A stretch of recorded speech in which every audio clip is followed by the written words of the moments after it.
Chapitre 152. Le sabbat à Capharnaüm. Ne reconduis-tu pas l'enfant à sa mère? Demande Barthélemy à Jésus qu'il trouve sur la terrasse, absorbé dans une profonde prière. Non, j'attendrai qu'elle revienne de la synagogue. Tu espères que là, le Seigneur lui parlera et qu'elle comprendra son devoir? Tu penses en sage, mais elle n'est pas sage. Une autre mère serait accourue hier soir pour reprendre son enfant. Enfin, nous avions navigué sur une mer en tempête. Elle ne savait pas d'où nous venions. S'est-elle par hasard préoccupée de voir si son enfant n'en avait pas souffert? Elle vient peut-être ce matin. Regarde combien de mères sont déjà debout, bien qu'il fasse jour depuis peu, empressées à étendre les vêtements de fête pour qu'ils finissent de sécher, et que les enfants les mettent propres pour le jour du Seigneur. Un pharisien dirait qu'elles font une œuvre servile parce qu'elles étendent ces petits vêtements. Moi je dis qu'elles font une œuvre d'amour envers Dieu et envers leurs enfants. Ce sont de pauvres femmes pour la plupart. Regarde, là, Marie de Benjamin et Rebecca de Michée. Et sur cette pauvre terrasse, Jeanne qui patiemment démêle les franges du pauvre vêtement de son garçon pour qu'il semble moins pauvre pour aller à la fonction sacrée. Et là encore, sur la rive, qui va être bientôt tout ensoleillée, Célida étend la toile encore grège pour que paraisse fine ce qui est encore une toile grossière, belle seulement en raison des sacrifices qu'elle lui coûte, tant de bouchées de pain enlevées à la fin qu'il a tenaillées pour les changer en filasses de chanvre. Et là-bas, n'est-ce pas Adina qui frotte avec de la verdure le petit vêtement d'étain de sa fillette pour qu'il paraisse plus vert? Mais elle, on ne la voit pas. Que le Seigneur change son cœur. Il n'y a rien d'autre à dire. Il reste appuyé au muret de la terrasse, à regarder la nature rafraîchie par l'orage qui a éclairci l'atmosphère et nettoyé la verdure. Le lac est encore un peu agité et moins bleu qu'à l'ordinaire. Des veines d'eau sont descendues des torrents en crue pendant quelques heures, entraînant les poussières de leur lit desséché. Mais le lac est beau malgré ses infusions d'ocre. Il semble un immense lapis lazuli rayé de perles, et il rit sous le soleil limpide qui maintenant dépasse des monts de l'Occident et allume toutes les gouttes que retiennent encore les ramilles. Hirondelles et colombes sillonnent joyeusement l'air purifié, et dans les feuillages, des oiseaux de toutes espèces font entendre leur gazouillement. La chaleur s'en va. C'est une belle saison, riche et belle comme l'âge mûr. N'est-ce pas, maître? Belle, oui. Mais on voit que Jésus pense à toute autre chose. Barthélemy le regarde, puis il demande « À quoi penses-tu? À ce que tu vas dire à la synagogue ?»« Non, je pense que les malades attendent. Allons tous les deux les guérir. »« Nous seuls ?» Simon, André, Jacques et Jean sont allés retirer les nasses mises par Thomas en prévision de notre retour. Les autres dorment. Allons tous les deux. Ils descendent et se dirigent vers la campagne, vers les maisons éparses parmi les jardins ou même parmi les champs, à la recherche des malades abrités dans des maisons de pauvres toujours hospitalières. Mais il y a des gens qui courent en avant, devinant où va le maître, et il y a quelqu'un qui lui dit « Attends ici, dans mon jardin, nous allons te les amener ici. » Et bien vite, de divers côtés, comme des eaux de ruisselets qui se réunissent en un seul étang, les malades arrivent ou sont amenés à celui qui guérit. Les miracles s'accomplissent. Jésus congédie ceux qui sont guéris en disant « Ne dites pas à ceux qui vous interrogent que je vous ai guéris.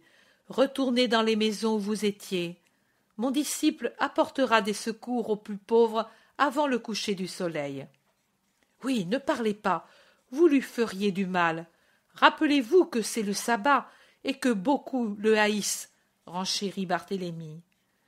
Nous ne ferons pas de mal à celui qui nous a fait du bien. Nous en parlerons dans nos pays sans dire quel jour nous avons été guéris, dit quelqu'un qui auparavant était paralytique. Et même, dit quelqu'un qui avait les yeux malades, je dirais que nous nous répandions dans les campagnes en attendant le coucher du soleil. Les pharisiens savent où nous étions logés, et ils pourraient venir voir. Tu as raison, Isaac. Hier, ils demandaient trop de choses. Ils penseront que là d'attendre, nous sommes partis avant le coucher du soleil. Mais hier soir, l'apôtre nous a vus, demande quelqu'un qui était aveugle. N'était-ce pas lui qui parlait? Non, c'est un frère du Seigneur. Il ne nous trahira pas. Barthélemy dit, dites seulement où vous allez pour que je puisse vous trouver quand je viendrai. Les malades tiennent conseil entre eux. Certains voudraient aller vers Corosaïne, d'autres vers Magdala. Ils s'en remettent à Jésus. Et Jésus leur dit, dans les champs, le long de la route qui va à Magdala, suivez le second torrent, et vous trouverez peu après une maison. Allez-y et dites, c'est Jésus qui nous envoie. Ils vous accueilleront comme des frères. Allez, et que Dieu soit avec vous, et vous avec Dieu, en évitant le péché à l'avenir. Jésus se remet en route sans revenir tout de suite au village par le chemin déjà fait. Il fait au milieu des jardins un détour qui l'amène près de la source voisine du lac. La source est prise d'assaut par les femmes qui veulent faire leur provision d'eau pendant qu'il fait frais et que le soleil n'est pas trop haut. Le rabbi, le rabbi! Un rassemblement de femmes et d'enfants et aussi d'hommes du peuple, âgés pour la plupart et oisifs à cause du sabbat. Un mot, maître, pour rendre joyeuse cette journée, dit un vieillard qui tient par la main un enfant, peut-être un arrière-petit-fils, car si le vieil homme est presque certainement centenaire, l'enfant n'a pas plus de 6 ans. Oui, contente le vieux Lévi, et nous avec lui.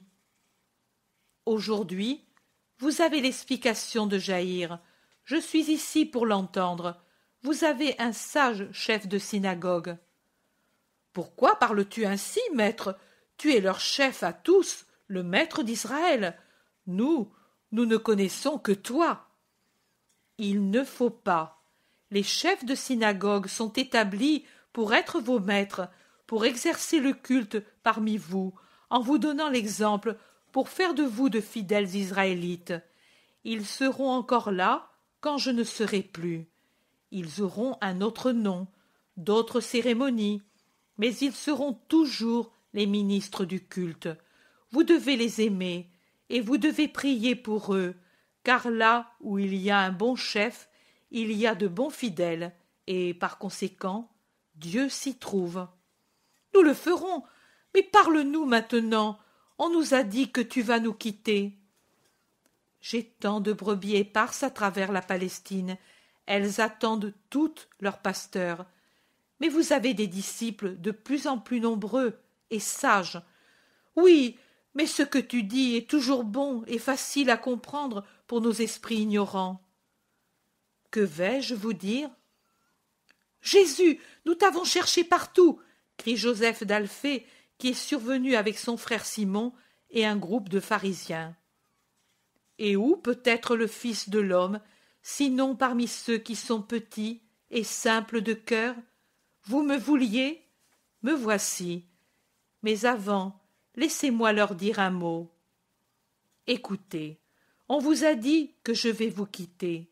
C'est vrai, je ne l'ai pas nié, mais avant de vous quitter, je vous donne ce commandement, de veiller beaucoup sur vous-même pour vous bien connaître, de vous approcher de plus en plus de la lumière pour y voir clair.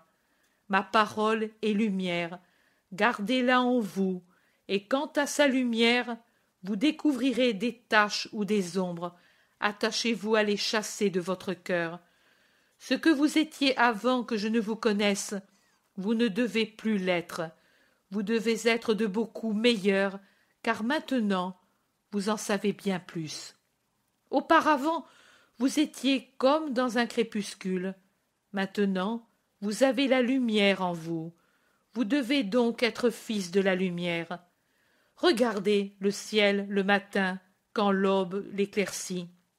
Il peut sembler serein seulement parce qu'il n'est pas couvert de nuages orageux, mais à mesure que la lumière croît et que la vive clarté du soleil se développe à l'Orient, voilà que l'œil étonné voit se former des taches rosées sur l'azur.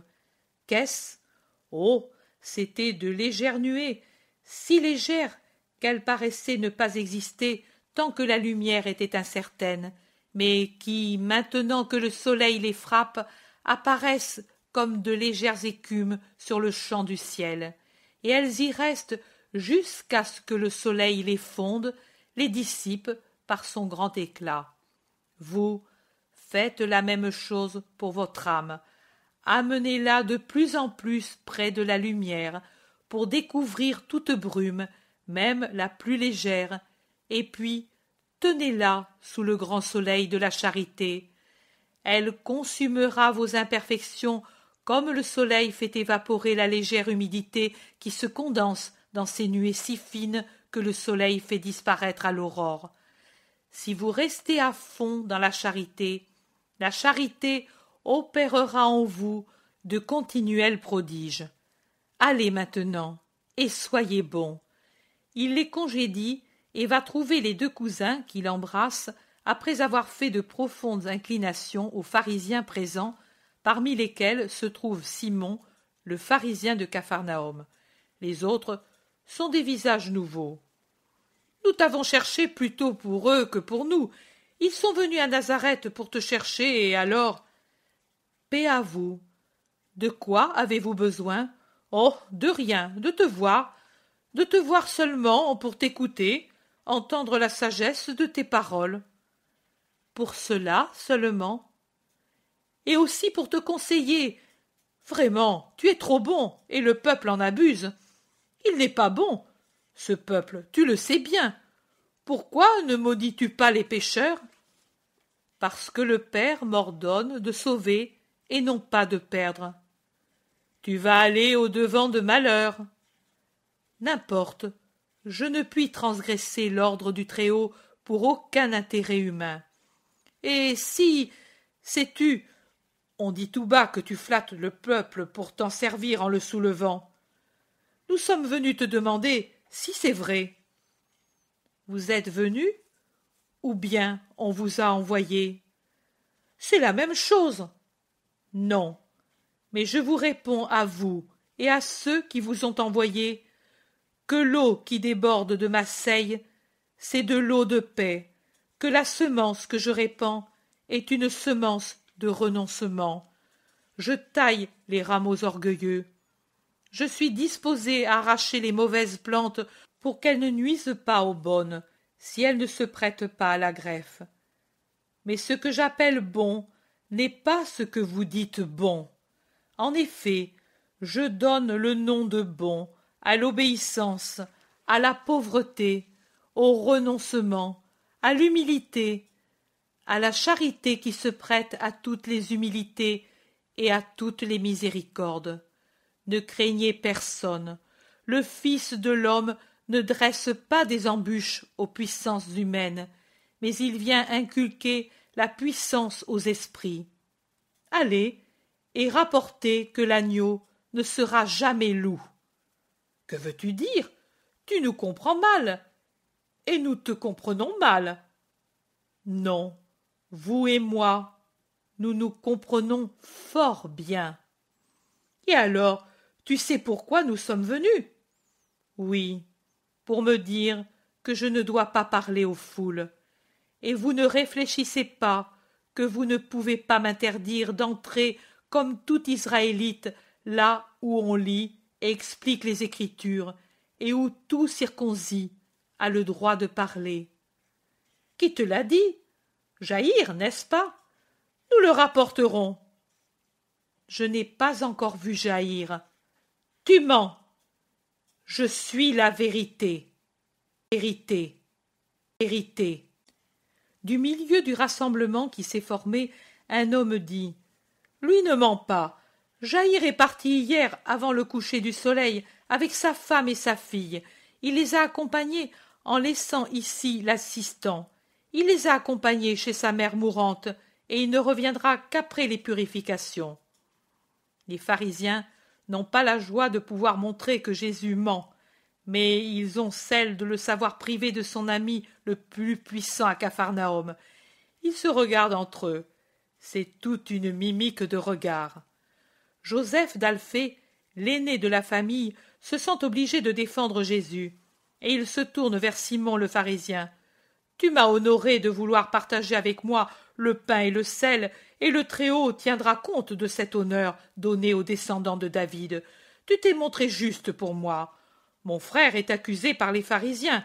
Hier, ils m'ont dit à moi, chef de la maison, que leur unique douleur était que Jésus délaisse la Judée, car, étant le Messie d'Israël, il avait le devoir d'aimer et d'évangéliser également tout Israël.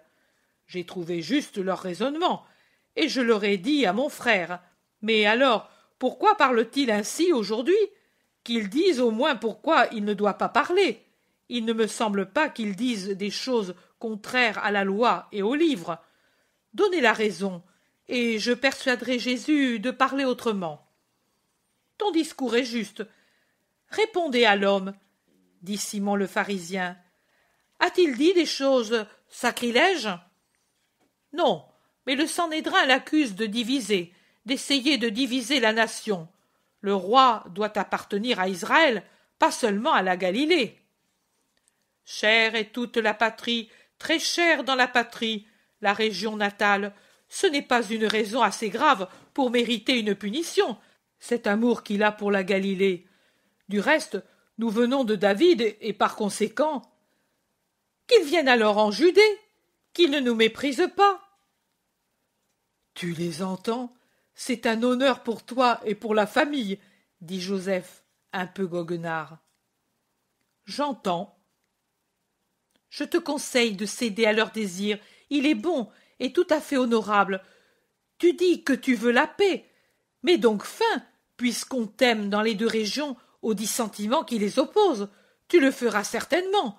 Oh, bien sûr, il le fera. Moi, je m'en porte garant pour lui qui obéit aux aînés. Il est dit, il n'y a personne de plus grand que moi. Il n'y a pas d'autre Dieu qui passe avant moi. Moi, j'obéirai toujours à ce que Dieu veut.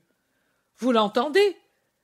Allez donc en paix. » « Nous l'entendons, mais, ô Joseph, avant de partir, nous voulons savoir ce que c'est pour lui, ce que Dieu veut. » « Ce que Dieu veut, c'est que je fasse sa volonté. » « Et ce serait, dis-le, que je rassemble les brebis d'Israël et que je les réunisse en un seul troupeau, et je le ferai. Nous prenons note de tes paroles. Ce sera bien. Dieu soit avec vous. » Et Jésus tourne le dos au groupe de pharisiens et va à la maison. Joseph, son cousin, se met à côté de lui, à moitié satisfait et d'un air protecteur, lui fait remarquer qu'en sachant s'y prendre comme lui, et en s'appuyant sur les parents comme heureusement aujourd'hui, en rappelant qu'il a droit au trône comme descendant de David, etc., les pharisiens eux-mêmes deviennent de bons amis. Jésus l'interrompt en disant « Et tu les crois? Tu crois à leurs paroles? En vérité, l'orgueil et la louange menteuse suffisent pour couvrir d'un bandeau la vue la plus perçante. Moi, pourtant, je les contenterai. Tu ne peux prétendre qu'ils te portent en triomphe au milieu des hosanna d'un seul coup. Tu dois les conquérir. Un peu d'humilité, Jésus, un peu de patience. L'honneur mérite tous les sacrifices. » Jésus dit « Il suffit, ce sont des paroles humaines, et pis encore. Que Dieu te pardonne, et qu'il te donne la lumière, frère. Mais écarte-toi, car tu me peines. Et tais à ta mère, à tes frères, à ma mère, ces sots conseils. Tu veux te perdre, tu es la cause de notre ruine et de la tienne. » pourquoi es-tu venu? Si tu es toujours le même, je n'ai pas encore souffert pour toi, mais je le ferai, et alors? Joseph s'en est allé fâché. Simon murmure. Tu le décourages. Il est comme notre père, tu le sais. C'est le vieil Israélite. Quand il comprendra, il verra que ma conduite, qui maintenant le déconcerte, était sainte. Ils sont au seuil de la maison. Ils entrent. Jésus commande à Pierre. Fais en sorte que la barque soit prête au coucher du soleil. Nous accompagnerons les deux, Marie à Tibériade, et Simon les accompagnera à la maison. Matthieu viendra avec toi, en plus de tes compagnons pêcheurs. Les autres resteront ici à nous attendre. Pierre tire Jésus à part. Et s'il vient, celui d'Antioche, c'est à cause de Judas de Kériote que je le dis. Ton maître te dit que nous le trouverons sur le môle de Tibériade. Ah, alors. Et à haute voix, la barque sera prête. Mère, monte avec moi, nous serons ensemble pendant ces heures. Marie le suit sans parler.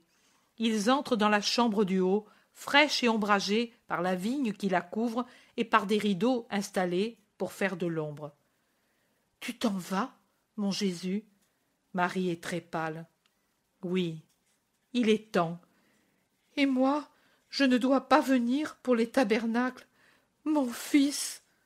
Marie sanglote. « Maman, pourquoi? Ce n'est pas la première fois que nous nous quittons. » « Non, c'est vrai, mais oh, je me rappelle ce que tu m'as dit dans le bois près de Gamala. Mon fils, pardonne à une pauvre femme. Je t'obéirai. Moi, avec l'aide de Dieu, je serai forte, mais je veux une promesse de toi. Laquelle, ma mère?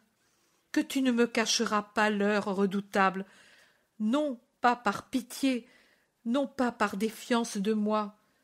Ce serait trop de douleur et trop de torture, de douleur parce que j'apprendrai tout à l'improviste et par quelqu'un qui ne m'aime pas comme toi tu aimes cette pauvre maman. Et ce serait une torture si je pensais que peut-être au moment où je file, où je tisse, où je soigne les colombes, toi, mon enfant, tu es mise à mort. Ne crains pas, mère, tu sauras, mais ce n'est pas le dernier adieu, nous nous verrons encore. Vraiment? Oui, nous nous verrons encore. Et tu me diras, je vais accomplir le sacrifice. Oh, je ne dirai pas cela, mais tu comprendras, et puis ce sera la paix, une telle paix. Pense avoir fait tout ce que Dieu veut de nous, ses fils, pour le bien de tous les autres fils. Une paix si grande, la paix du parfait amour. Il l'a serrée sur son cœur et il la tient étroitement dans son embrassement filial. Lui, tellement plus grand et plus fort, elle, plus menue, jeune, de la jeunesse intacte de sa chair et de ce qu'elle exprime, qui couvre l'éternelle jeunesse de son esprit immaculé. Et elle répète héroïque, combien héroïque, oui, oui, ce que Dieu veut. Il n'y a pas d'autre parole. Les deux parfaits consomment déjà le sacrifice de leur plus dure obéissance. Il n'y a même plus de larmes, ni non plus de baisers. Il n'y a que les deux qui aiment parfaitement et déposent aux pieds de Dieu leur amour, leur amour, leur amour.